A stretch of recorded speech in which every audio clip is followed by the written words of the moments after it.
see.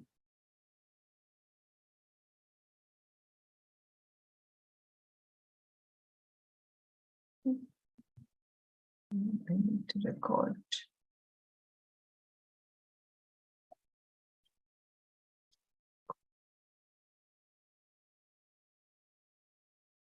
Okay, let's get started.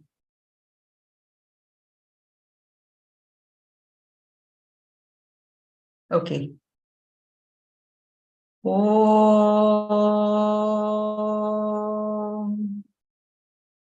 Om.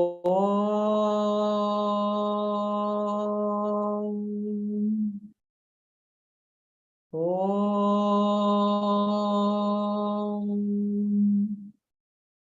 Om Sahana Vavatu Sahanau Bhunaktu Sahaviryam Karavavahai Tejasvinavadhitamastu ma vidvishavahai. Om Shanti Shanti Shanti. Om Parthaya Pratibodhitam Bhagavatam Narayanena Swayam Vyasena Kratitam Purana Munina Madhye Mahabharatam Advaitam Rudhavarshini Bhagavati Ashtadashadhyayini Ambatvam Anusantatami Bhagavad Geetha Bhavatveshini Namostu Te Vyasa Vishala Buddhe Pulla Ravindayata Patra Netra Yena Tvaya Bharata Taila Purnaha Prajvalito Jnanamaya Pradipaha Prapanna Parijataya Totra Vetraika Panaye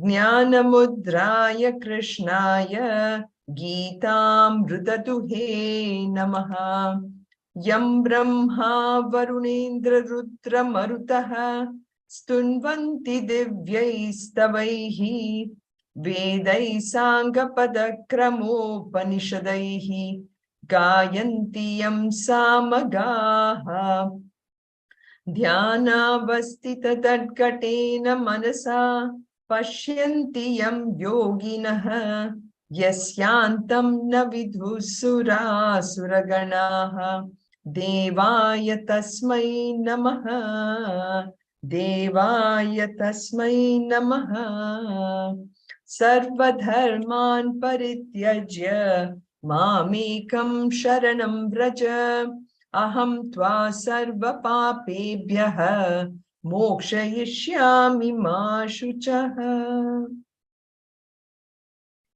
So welcome everyone to the 12th session of our 6th chapter on Bhagavad Geetha. As you know, this chapter is very important from a point of view of meditation. And as I mentioned last time, it is not the meditation that is commonly talked about, but what we are talking about here as the highest form of meditation, which is what we call as the Vedantic meditation. So what is Vedantic meditation? It is basically the idea of how I can, at a highest level, think about it. Basically, totally assimilate within ourselves this idea that I am that absolute self. So, huge leap, because at this point in time, just like how, in an ocean, we have water everywhere. But then this water is in the form of, drops, bubbles, froth, waves, etc. If every bubble were to think of itself as something which is independent, right?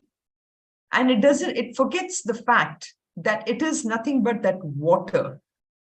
That is the aspect that we're dealing with it here.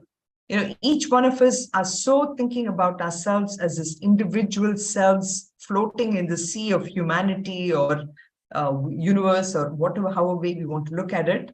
But we are not that individual self. We are not that bubble.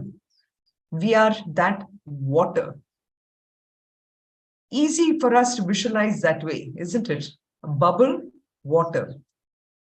So how do I bring that same concept within myself, where I'm not that small bubble, I'm not Sunitha. I'm actually that consciousness which is everywhere, that consciousness which is enlivening everything that I do. I'm that consciousness, that essence. Another simple example, which also we have always talked about, is the bulb and what lights the bulb. I'm not that glass covering and everything, but I'm that essence which makes the bulb glow. So that's really the essence of Vedantic meditation, where this chapter takes us to. So with that very short introduction, today we are going to be getting into this point where, starting this last week, I spoke about how I would like each one of you to reflect on any of the shlokas that we've done so far, where you want to essentially, analyze it from where that shloka is coming from. So with that, today, I think Anant, who's here, I will hand it over to him, and he's going to reflect on the shloka that appealed to him the most, and let us see what he has to say. So Anant, over to you. Hari Om. You can turn on the video if you want. Let us see how it works. If there is some disturbance, then we can think about it.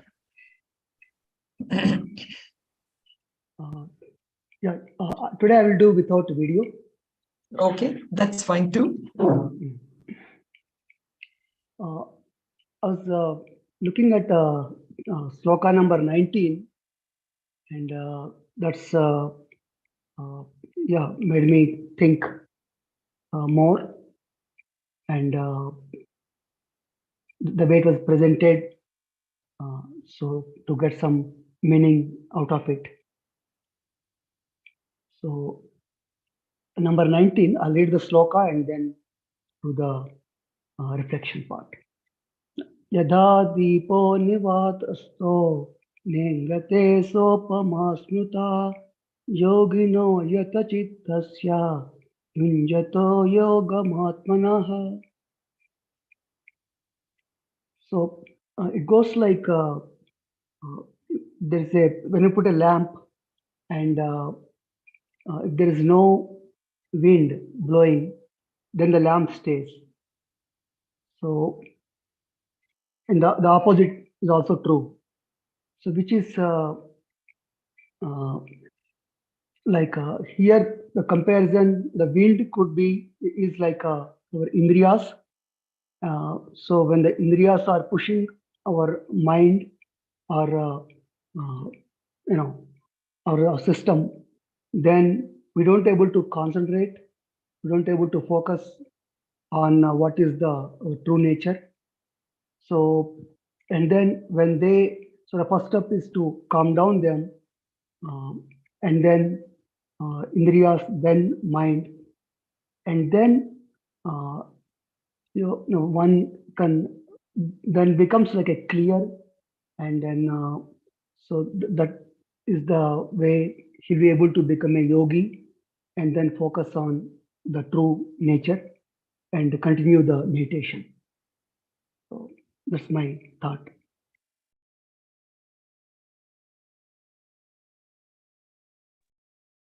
Sorry, Anant, can you hear me now? Yeah, good. Okay. Yes. I don't know what's happening.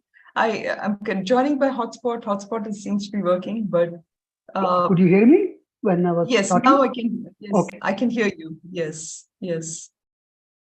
So continue from wherever you left off, even though I was not there. Please go ahead. So Finished it. I finished that, like with the one sloka. Was trying to analyze. I can do again, and that's fine. Okay. Which one was that? And number 19, I was number doing. 19. Okay. Yeah. I think what I do is others could hear me. Was it Okay. correct? Very good. Very good. So, so what I Very do good. is Very I We are can good. we go are heard with, him. okay, Okay. with If number you, 21 I can do if there is time, or it's up to you. yeah, you can do 21. That's fine. I didn't hear you for your 19, but I'm sure that would have been a beautiful analysis because of the analogy which it does. Yeah. Okay. Number 21. Sukhamapnanitam tam yatad buddhigrahyamatīndriyam vetti yatra na chaivayam stitaschalati tattvataha. So this one made me to think a bit more. Uh, Again, this reference to the Taitari Upanishad, where the happiness is mentioned, which is, I believe, it goes like Manushyanandam, Gandharvanandam, Swarganandam, and all the way to the Brahmanandam, which is same as the Atmanandam. So each is like a million times, so that kind of experience. Uh, so uh, this sloka has one importance. Usually people, when we read them, Bhagavad Gita or other scriptures, we think, okay, this is for the future, so that, for the realization, or so it's something for the future. But is there anything now? So that kind of thinking, people get it. So then the meaning goes like, okay, uh, even here and now, you can get the happiness, and then you can, proceed all the way. And once you start tasting that happiness, you don't want to go anywhere else. So that kind of is a powerful meaning. Again, it starts like as when a kid goes to a temple, the first thing he experiences maybe some calmness, or everyone is praying, so he will start doing, and as it advances stage by stage, then the path gets clear, and once the ananda gets more and more, he wants to continue the path, uh, of the meditation, and all the way to realization. That's my thought. Very good. Excellent. Excellent, Anand. Thank you. Very nice. So the key thing about here is also the word Athyantikam, which is mentioned there. Athyantikam, which is Sukham Athyantikam, which is beyond the senses. When you brought up the example from going to the temple, or here, actually, of course, it's not because of the temple. What I meant to say is we look for that Sukham in anything which is connected with senses. And here he says that Sukham is Athyantikam, which is beyond the senses, which can be grasped by the buddhi, So ultimately, the idea is how much am I using my intellect to really understand the whole thing. So we are so much at a mind level looking at Sukham from the senses. But here he's talking about it beyond the senses, which can only be understood by that buddhi. Yeah. So can you all see one slide, or can you Two see my slides. slide? Two Huh? slides. I'm seeing two slides. See, that's the problem here, which is, I hope. Oh.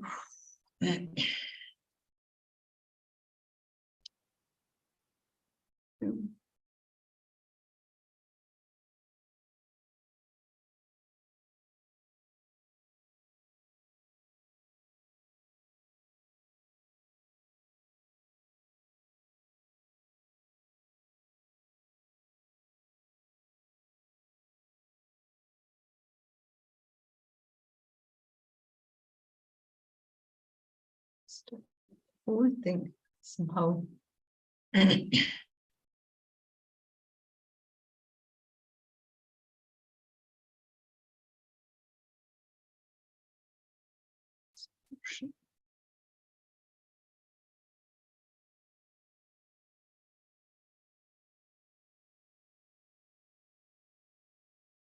Okay.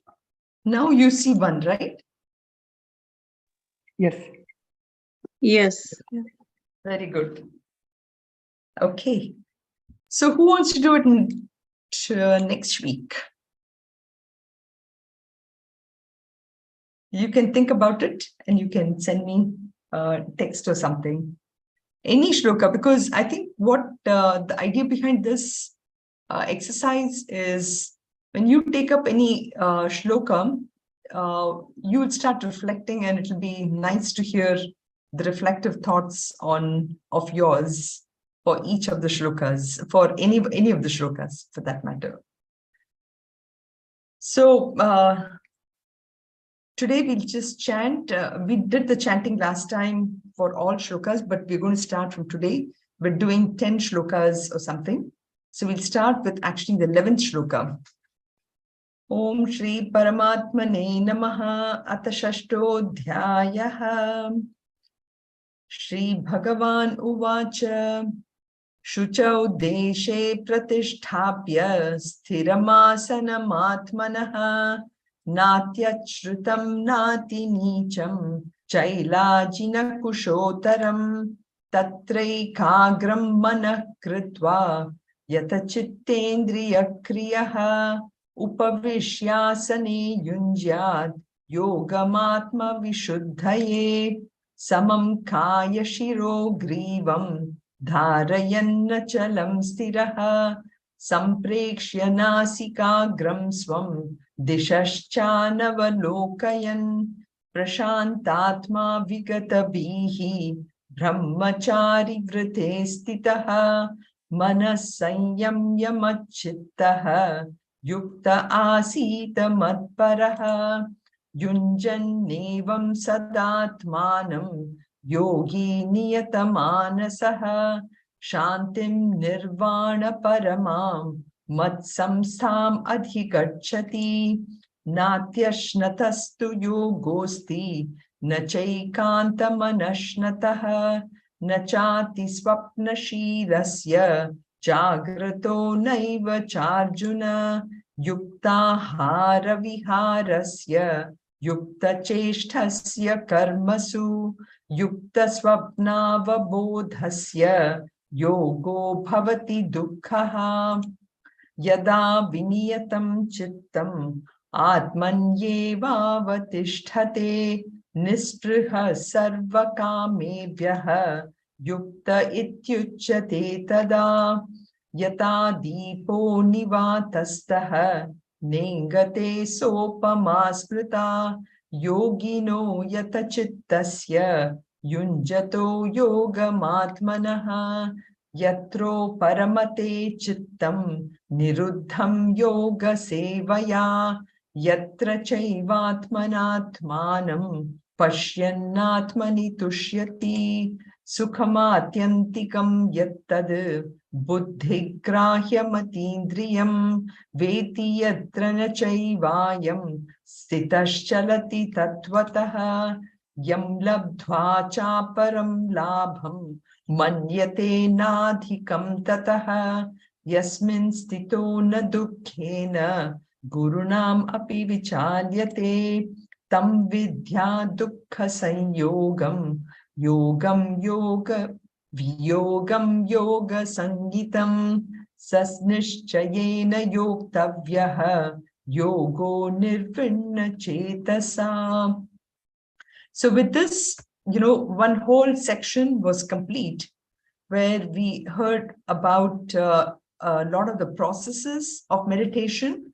Now the next set of shlokas, which is coming up, which was almost from 24 to 28, we did, I believe, one of them, 24 last time. We did 23 and 24. So we 24, starting with this, it actually talks to you about what exactly is the progress we want to get to that absolute state. That absolute state, which I just use this analogy of, the bubble and the water and the ocean, basically. So how do I drop this finitude of myself? How do I totally get the point of that I am that absolute self. So that absolute self, which the term typically we use as the nirvikalpa samadhi, where there is absolutely no vikalpa. Vikalpa meaning, vikalpa is basically an agitation you can call, or anything where there's a thought modification. Vikalpa means modification. So nirvikalpa samadhi. How do I get to that state? What is that total?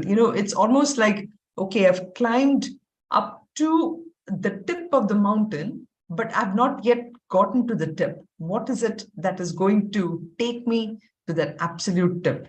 So that's what the shlokas 24 and 28, or 24 to 28 really shows. So just to reiterate the points that we have seen so far in terms of the progress, what are we supposed to do? What are we supposed to do in order to get to the meditation state? We have seen. Now, what are we supposed to do during meditation? That's the point. What is it that I need to do when I'm sitting to meditate? First, of course, simply said, but more difficult to do, is I need to take my mind completely away from anything which is part of this world. Anything. I may say, well, can't I listen to some music which can really calm me down and bring me to that state?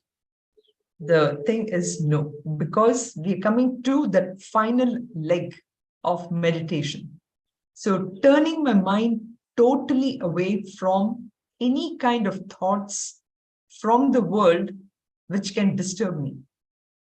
And what does it involve all there? To the farthest extent, it could be the work that I'm involved with, right? I cannot allow anything part of my work disturb me. Again, simply said than done, but many times the thoughts that come to our mind when I'm sitting for meditation is not really the people who are close to me. Of course, if I have a teenage son or a daughter, then that can disturb me. But many times it's like, what did my boss say today? So things like that. So from the farthest, connected with work, all the way up to taking it one step closer and closer, which may be then my family members, and finally, even my own self. To that point, I need to be completely detached. The word is, which you will see coming up in 24th, is that aspect of vairagya or dispassion. And what does that entail? It is basically detachment. And that detachment is what we are talking about now, starting from all the way from the outside, bringing myself closer and closer to who I think I am. To that point, I need to detach myself. So that is well and good that I'm trying to detach, but then my mind needs somewhere to attach itself. My mind is so used to attaching to something or the other. If I'm not attached to my work, then I'm attached to my family. If I'm not attached to my family, then I'm attached to something connected with myself with regard to, what I want to eat, sleep, etc. Even to the extent of where I may be attaching myself to the good things. I may not necessarily eat something fatty food. I may be, eating something which is much more organic, much more healthy and all that. But the point of this set of shlokas is where I'm even detached from the good things. Now, only when I detach myself to that extent, then my mind is going to find its way to find that what am I supposed to be then attached to? The question then comes. And that's when this analogy again of this bubble and the water comes into play, where I have done everything that I can to detach myself to that aspect of who I am. So the next thing can be only then I will be attached to that which is everywhere, right?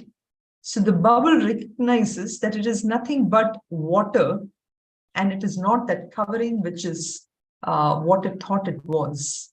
So that is the aspect. I need to detach completely from there and attach myself to that absolute reality which is everywhere.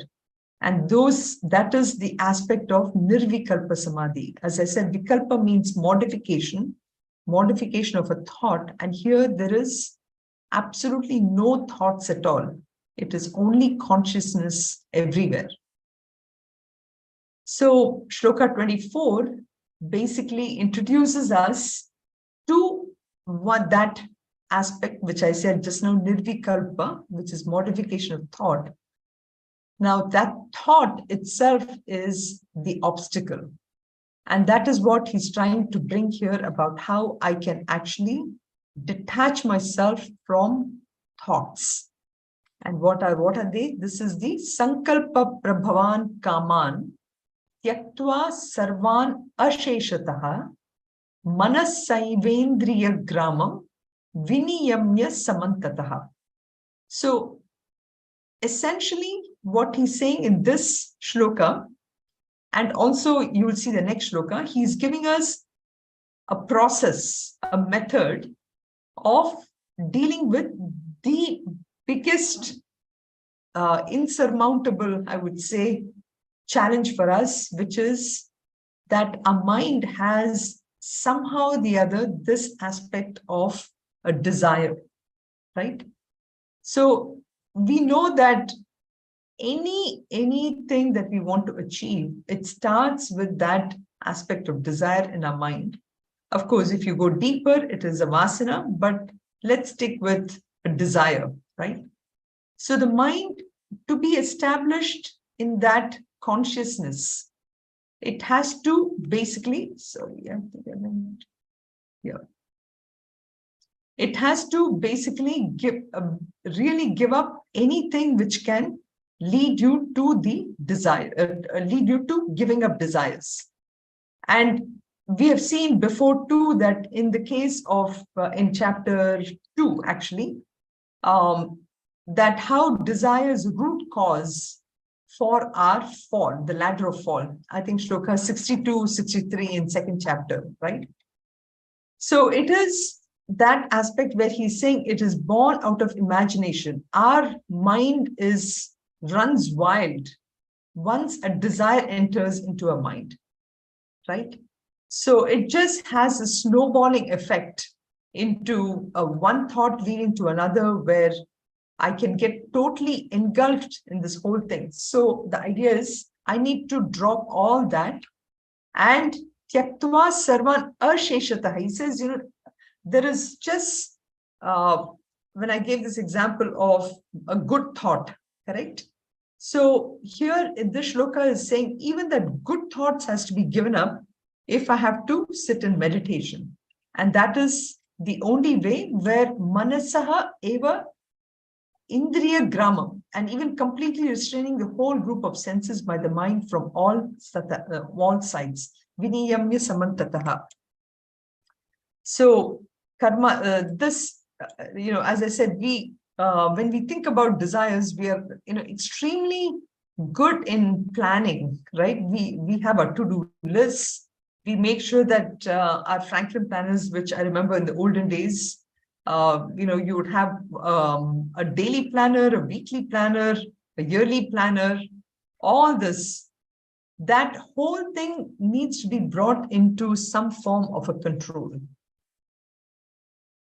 Very easy said than done, but the idea again here is I need to recognize that all that planning that I'm doing is part of my role that I'm playing.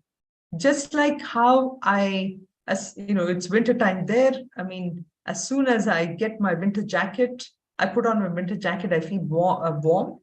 But then I come home, I take the winter jacket out. So in and through everything that I'm playing, I'm working in the world in whatever role, how I can give up the role when I come home. So the idea here he's saying is that just give up that jacket, give up that role that you're playing.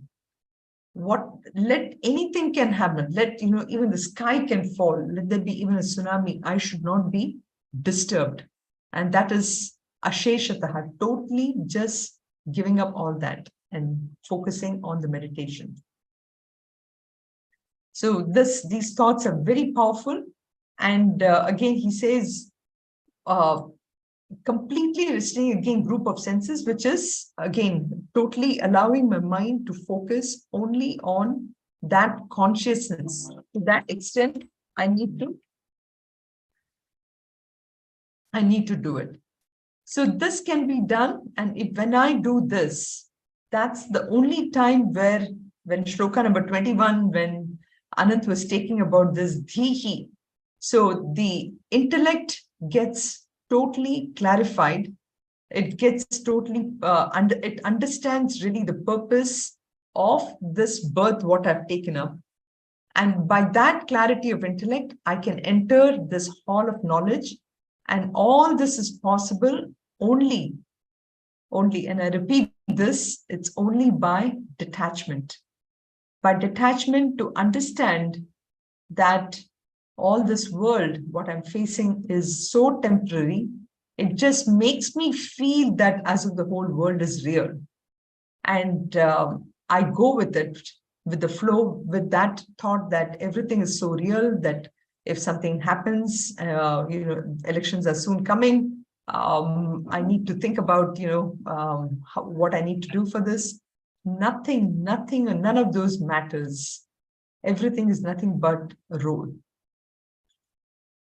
So what should I do then here? Again, to come back to the shlokas thing. So once my mind is totally withdrawn from the senses, as I said, it's going to definitely seek something. So that seeking has to be that absolute self. And that is where he's taking us to the next shloka, where he's telling us, I mean, Lord Krishna is not, what should I say, as much as he's pulling us forward, but he also recognizes where we are today.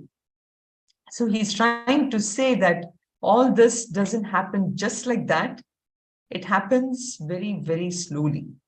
And again, another beautiful analogy, I think, after the shloka, well, actually, an analogy is not mentioned here, but the analogy that Swami Chinmayananda uses, which I showed last time, which we will look at it again. Shanai Shanai Ruparamet Buddhya Dhriti Grihitaya Atma Samstammana Kritva Nakinchidapi Chintayet. So he's trying to show that how this detachment has to be done slowly. And Swami Chinmayananda would actually, emphasize, and he says slowly.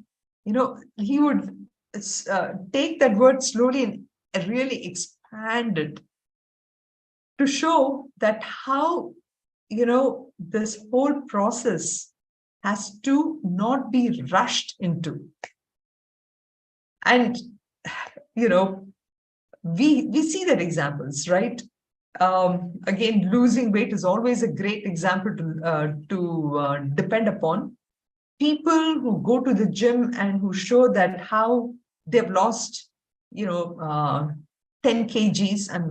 I'm using kgs now. So 10 kgs or 22 pounds, say in about 3 months, there is just absolutely no way that person is going to be able to hold on to that weight for a long time, right? It is going to come back. So that has already been said now in Bhagavad Geetha. Don't rush it. Nothing can be, nothing happens if you rush this. Everything has to be done slowly. So that's why he says, Shanai Shanai Uparamet. So, Buddhya Dhriti Grihitaya. So many pointers here, Dhriti Grihitaya. It has to be done first by having a firm resolve. Literally anything what we're trying to improve or change, whether it's even relationships, as simple as that, or probably as more complex as that, it has to be starting with a firm resolve. Building up that firm resolve itself is a huge deal here.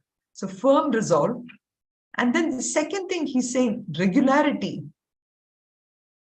So we almost need to meditate upon these words. What is resolve? What is regularity? And making a firm resolve and letting that resolve be within us for a period of time before we even get into actually doing it. You have almost 80% of your battle you've won, right? But we don't do it that way. We actually make a resolve and then we jump into it. And when we jump into it, there is, because the mind, the dhriti, again here he says the buddhya. So we jump into something with our mind. We want to do something. Our mind says, yes, go ahead and do it. But have we really thought through all the problems that will prevent us, all the obstacles that will prevent us from achieving the objective? No, we don't do that. So that is why buddhya, so through the intellect, the firm resolve needs to be made. And with that resolve, a certain process needs to be followed in terms of regularity. Only then the mind can give up that aspect of this finitude. That again, going back to the example of the bubble and the water, only then can I really think about who I am. So Atma Samstam Manakritva. So when the intellect is firmly resolved, the mind listens to the intellect and it then can just rest in that absolute self. Atma Samstam Manakritva. And once having established that, then he says, let him not think of anything. Na kinchit, kinchit, the word kinchit is so beautiful. Kinchit means the tiny micro drop of a thought. Even to that extent, that person shouldn't think. But again, one may say that why would I even think of something when I've already made my mind firm, right? But here he's just putting that caution about why and how one should bring that mind to that state of total this, because this whole thing is so very subtle. When it comes to dealing something on a physical self, it is a lot more sometimes easier in controlling myself. Like if, for example, if I'm going to Costco to buy something and, I tell myself I'm going to practice my Shama and my Dhamma, I think that's much easier. But when it comes to mind and intellect, it is so much more difficult. And that is why he keeps reiterating again and again to say how that firmness of the mind is so much more important. And only when we do this, truly our personality, our energy can come within, can come from within, and we can really, be the person who we think we are. So that's the beauty about the total shlokas here. So again, little by little, shanaihi uparamet, buddhya dhriti drihitya. So because of how, especially in this day and age, where we are so busy with things, we think that we have to keep this mind very, very busy. And we have actually, it's become a habit for us.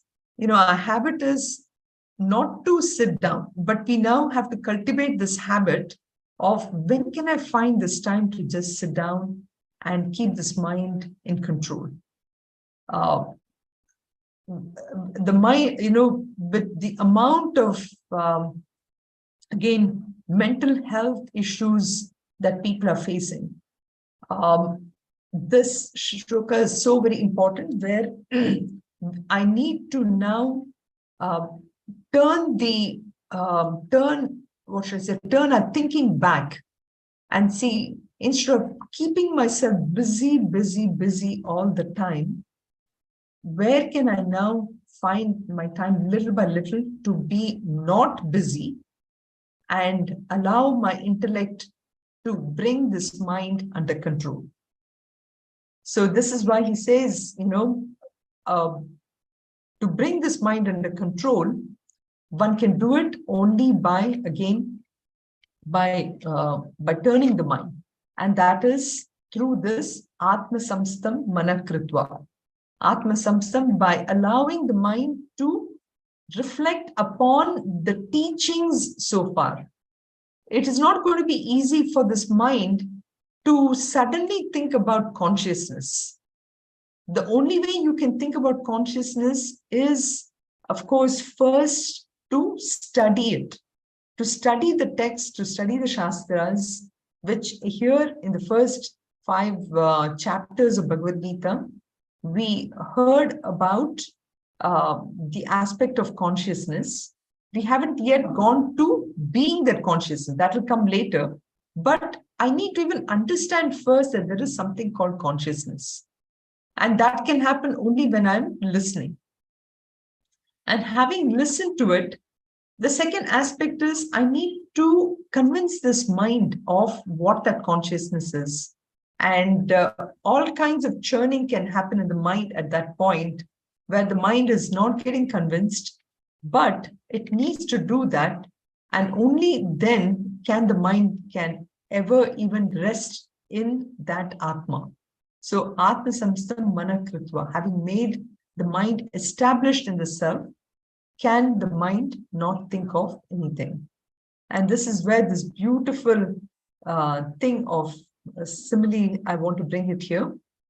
Hasten slowly is the mantra, literally, which Swami Chinmayananda would say.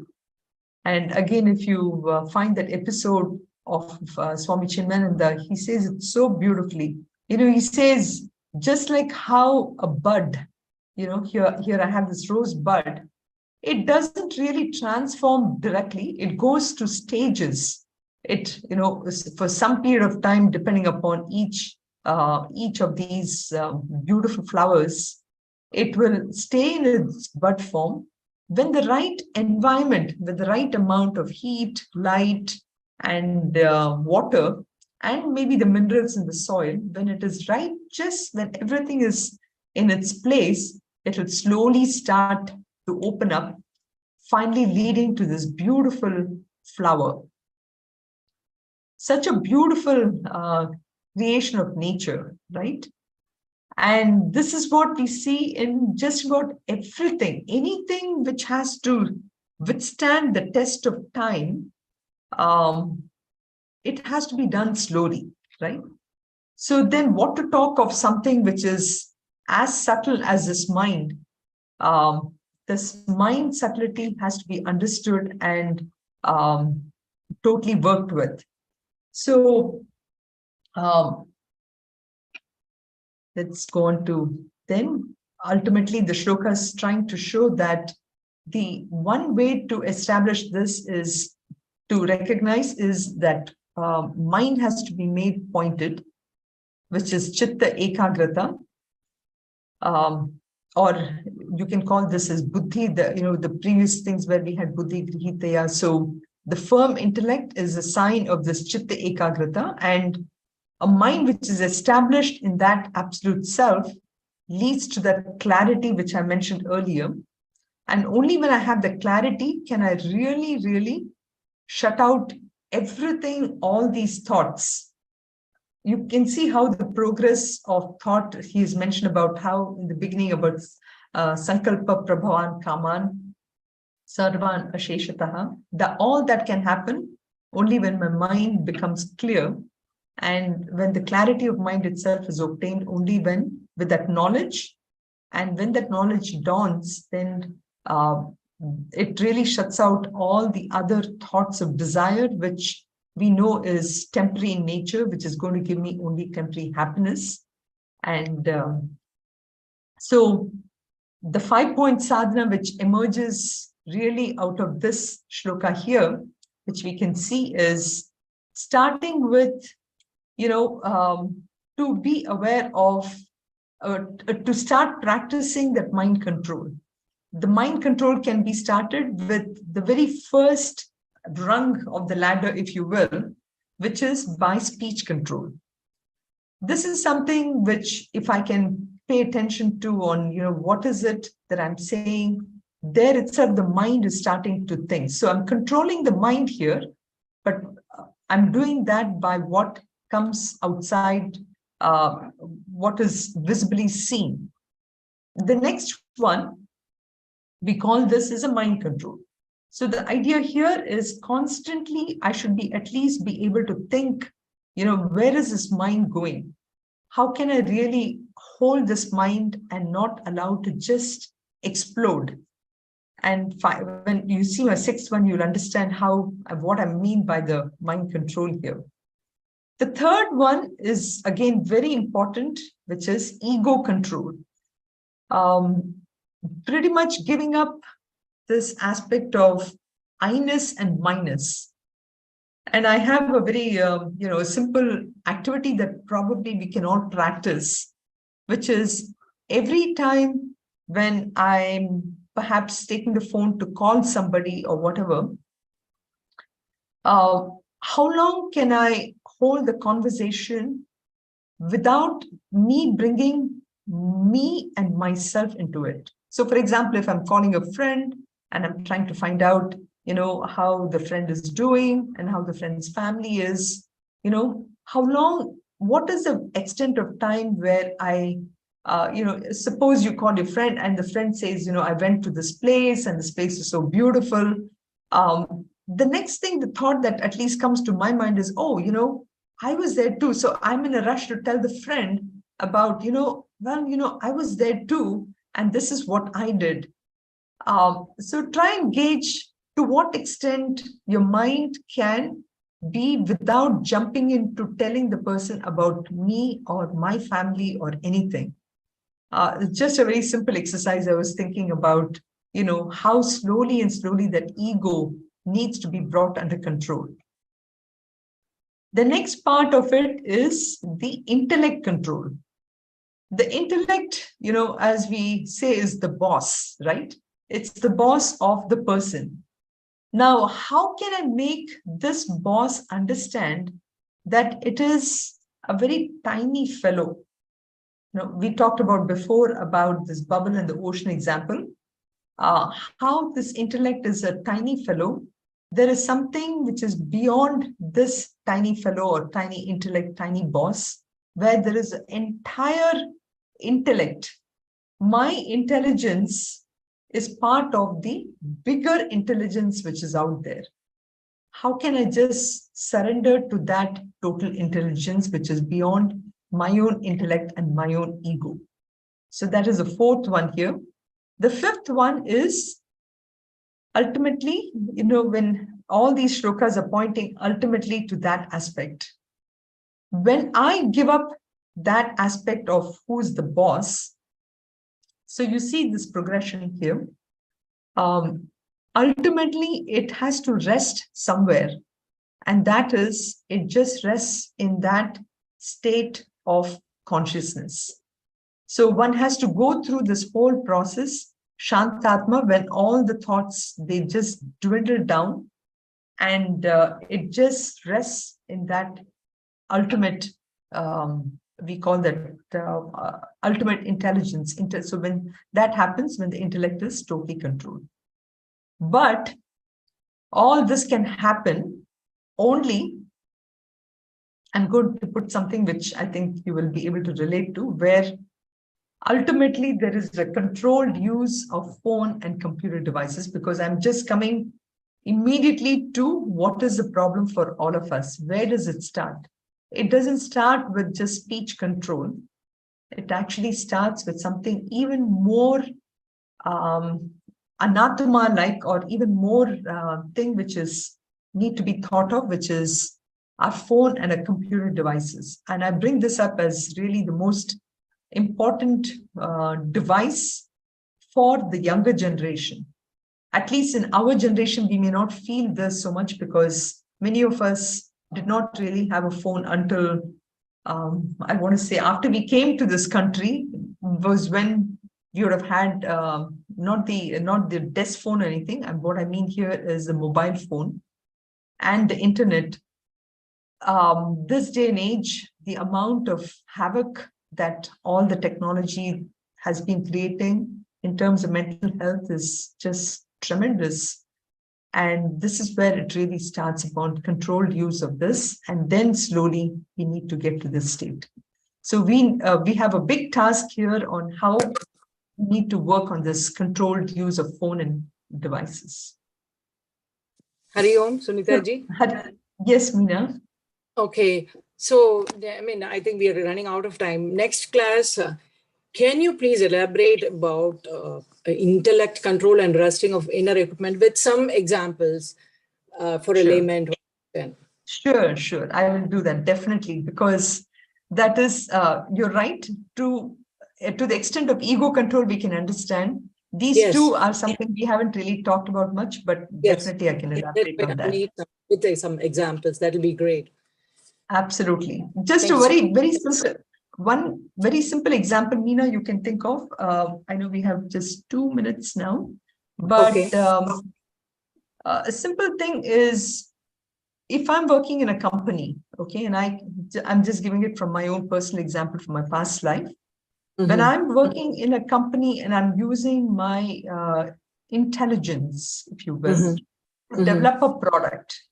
Okay, now I may do that because my company has to be successful. My company has to market this product and everything.